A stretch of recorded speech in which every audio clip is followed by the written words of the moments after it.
The ablative absolute might seem tricky, but it's a lot simpler if we break it down into the two main components. Number one, you're gonna have at least one ablative noun. You will remember that ablative nouns have to be translated as by, with, or from that person or thing. The second component is going to be the participle, modifying that noun. You'll remember that participles are just a special form of a verb which acts kind of like an adjective, and accordingly it has to agree with that noun in case, number, and gender. Since this noun is always going to be ablative, obviously the participle also has to be ablative, but it has to also match up with the number, singular or plural, or the gender, masculine, feminine, or neuter. Pay attention to those things as we take a look at these three examples. Number one, libris scriptis.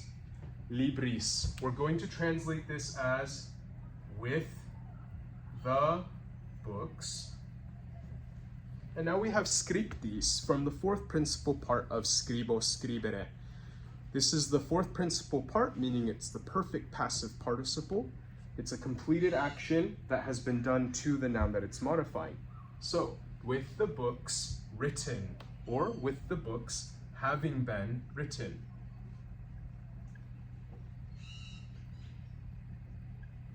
The purpose of this is to build tension. It gives us a little bit of suspense, leaving us on a cliffhanger, curious to hear what happens next. Let's pay attention to the other types of participles.